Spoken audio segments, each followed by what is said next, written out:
ईद मिलादुन नबी। जी बिल्कुल सॼी दुनिया वांगुर अॼु दादूअ में बि जश्न ईद मिलादुन नबी वॾे जोश ऐं जज़्बे सां मज़हबी अक़ीदे सां भरपूर नमूने सां मल्हायो वियो।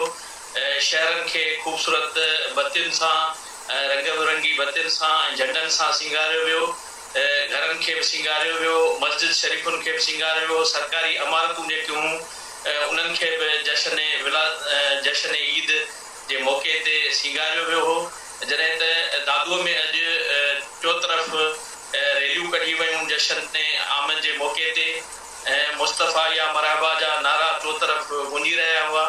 हज़ारनि जे तादाद में माण्हू उन में शरीक हुआ रैलियुनि में, जेके रैलियूं दादू शहर जे मुख्य चौराहनि खां गश्त कंदियूं ऐं हिन वक़्तु न्यू चौक ते पहुतियूं आहिनि ऐं जिते कॉन्फ्रेंस हली रही आहे। सिंध जा नाले वारा मज़हबी अॻवान मौलाना मोहम्मद इदरीस दाहिरी, खलील जान अशरफी, मौलाना अब्दुल वहीद कुरैशी, खुर्शीद अमन शाह ऐं ॿिया ख़िताब करे रहिया आहिनि।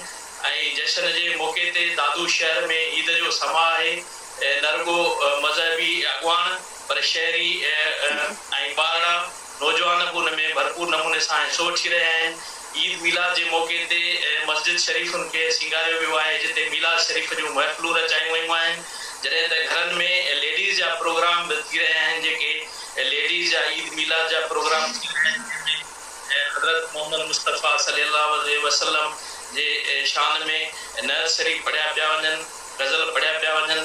उन हवाले सां न रुगो दादू पर जोही, मेहर, खैरपुर, नाथन शाह, वाही बादी, राधण, फरीदाबाद, फुलजी, प्यारोकोट, खुदाबाद ऐं ॿियनि नंढनि वॾनि शहरनि में अॼु महबूब मुस्तफ़ा जे आशिकाने रसूल जेके आहिनि उहे भरपूर नमूने सां वॾे जोश ऐं जज़्बे सां ईद मिलाद खे मल्हाए रहिया आहिनि ऐं रैलियूं कढियूं पियूं वञनि। ऐं हिन वक़्तु रैलियूं जॾहिं मुख़्तलिफ़ रोडनि रस्तनि खां थींदियूं पहुतियूं आहिनि चौक ते, त उते वॾी कॉन्फ्रेंस हली रही आहे जश्न मिलाद जी दादूअ में, जिते मज़हब ख़िताब करे रहिया आहिनि।